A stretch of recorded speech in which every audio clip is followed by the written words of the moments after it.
wabarakatuh. Halo Sigmania, apa kabar? Semoga baik ya. Kali ini Sigma Talk bersama aku Rahma Fadila. Nah, kali ini aku nggak akan sendiri nih. Aku ditemani sama narasumber yang super hebat. Namanya Teh Ita Soliha. Dia itu adalah seorang mahasiswi dari Fakultas Tarbiyah semester 5. Dan selain menjadi seorang mahasiswi, dia juga seorang guru. Kita akan mengangkat tema mengenai peranan dan juga tantangan dari seorang guru di masa pandemi. Karena demi mencegah penyebaran corona, interaksi dari guru dan murid di ruang kelas dibatasi, bahkan ditiadakan. Hal ini dilakukan karena protokol kesehatan yang mengharuskan adanya social dan physical distancing, tanpa terkecuali belajar mengajar antara guru dan murid.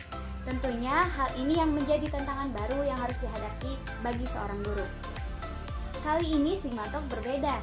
Kita akan menelpon narasumber dan berbincang lewat via telepon. Assalamualaikum Teh Ita, apa kabar? Waalaikumsalam warahmatullahi wabarakatuh. Alhamdulillah baik. Nah, mungkin Teh Ita bisa memperkenalkan diri dulu nih lebih detail kepada Sigmani semua. Oke, perkenalkan teman-teman semuanya kepada pendengar dimanapun berada. Nama saya Ita Soliha. Saya saat ini sedang menempuh pendidikan di jurusan Pendidikan Islam Anak Usia Dini semester 5 di UIN SMA Banten. Sudah. Ya, Teh Ita, Apalagi kira-kira mau langsung aja nih? Boleh langsung aja? Boleh. Nah, boleh. Karena di sini edisi peringatan Hari Guru Nasional, kita mengangkat tema tentang peranan dan juga tantangan seorang guru di masa pandemi. Nih, sebelum Teh Ita menjadi guru, apa sih pandangan Teh Ita terhadap seorang guru itu? Sebelum menjadi guru ya, Iya. dari kecil nih, apa sebelum masuk, maksudnya sebelum jadi guru dalam waktu dekat ini? Boleh, waktu kecil. Ya, oke gitu. Jadi kan kalau waktu kecil itu kan pikirannya masih masih menyimpulkan sesuatu yang dilihatnya gitu kan.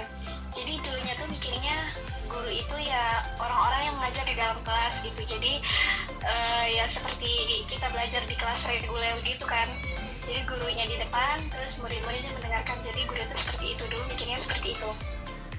Lalu, apa sih pandangan Teh Ita? Apakah pandangan Teh Ita itu terhadap guru berubah setelah Teh Ita menjadi seorang guru? Kalau setelah bertambahnya usia, terus bertambahnya pengalaman, apalagi sekarang udah jadi guru sih, nggak berubah sih, maksudnya cuman ada pertambahan gitu kan. Jadi kan dulu mikirnya guru itu ya sebatas profesi yang dilakukan di dalam kelas, cuman seiringnya bertambahnya usia gitu, jadi tambah pemahamannya nih kalau ternyata guru itu nggak cuman mereka yang mengajar di dalam kelas, tapi juga ada guru ngaji, terus orang tua di rumah, bahkan mungkin orang-orang yang nggak sadar mereka sedang berbagi ilmunya juga itu bisa dikatakan sebagai seorang guru gitu sih. Terus apalagi kan setelah masuk jurusan tarbiyah nih jadi tahu ternyata guru itu suatu profesi yang tidak bisa dijalankan secara asal-asalan, tapi juga harus punya keahlian yang khusus begitu. Nah, Teh Ita kan di kampus juga, di perkuliahan Teh Ita mengambil di bidang keguruan ya. Itu apa sih yang membuat Teh Ita akhirnya tertarik menjadi seorang guru? Sebenarnya sih dari kecil tuh udah pengen jadi guru gitu, cuman ya pengen aja gitu. Terus makin besar sebenarnya nggak tertarik juga, nggak begitu tertarik gitu kan. Pengennya sih bukan pengen jadi guru gitu, pengen jadi kayak ahli-ahli yang lain, mungkin kayak ahli biologi atau ahli yang lain. Cuman pas SMA itu ada lihat kakak kelas itu kan masuk pendidikan Islam anak usia dini lewat jalur prestasi gitu. Terus di situ mulai ada keinginan gitu kan, tapi ya cuma sebatas keinginan. Terus pas udah kelas 11 tuh ada baca bukunya itu buku terjemahan karyanya Cynthia Uri Tobias, itu judulnya Cara Mereka Belajar. Nah dari situ tuh tahu kalau ternyata jadi anak-anak itu karakter yang unik gitu. Jadi dari situ mulai tertarik sama sama dunia pendidikan, sama dunia anak-anak gitu. Tapi sih finalnya milih jurusan milih finalnya ke fakultas pendidikan itu nggak serta-merta gitu milih gitu aja, tapi juga melalui proses yang ya diskusi dulu, ya baca-baca dulu, ya dialog sama diri sendiri dulu, istikharah dulu gitu, mikir-mikir kira-kira apa sih ini yang saya cari gitu tadi, melalui proses yang panjang gitu, nggak mendadak gitu pada akhirnya milih jurusan milih fakultas tarbiyah gitu. Nah, setelah Teita menjadi seorang guru nih, sekarang peranannya sebagai seorang guru terputus teman-teman, nanti ya harap bersabar. Nah, ketika Teita sudah menjadi seorang guru nih, apa sih menurut Teita peranan terpenting guru itu apa?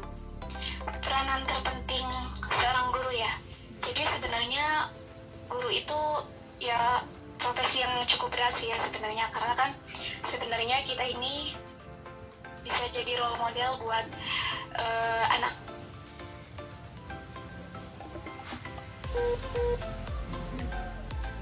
didik kita gitu. Jadi segala tingkah laku kita ucap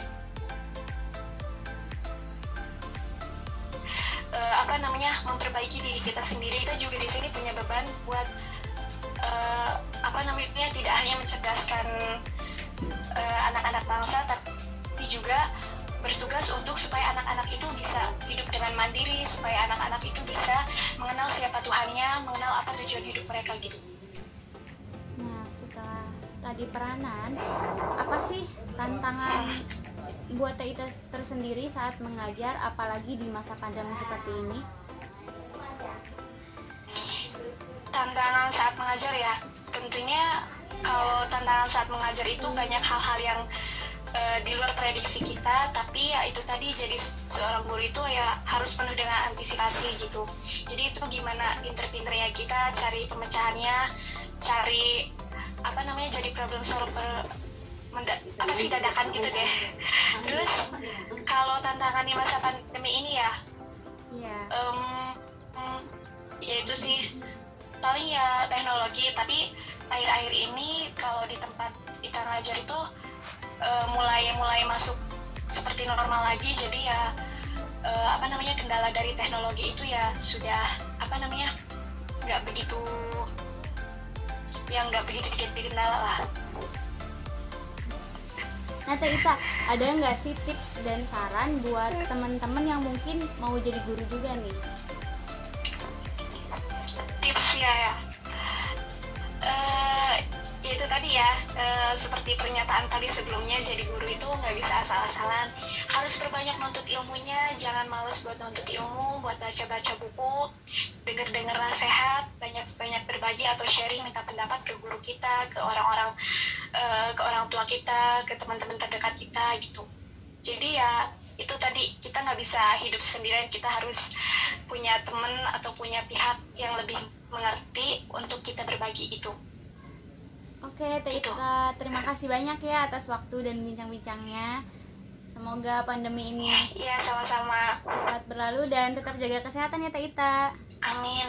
Iya, jaga kesehatan juga, Rahma. Terima kasih juga atas kesempatannya ngajak bincang-bincang ini.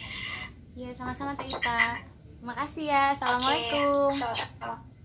Waalaikumsalam warahmatullahi wabarakatuh. Itu dia perbincangan Rahma dan juga Teita mengenai peranan dan juga tantangan guru di masa pandemi. Semoga pandemi ini cepat berlalu dan dunia pendidikan kembali bersinar. Mungkin itu saja, mohon maaf bila ada kesalahan dari saya. Wassalamualaikum warahmatullahi wabarakatuh.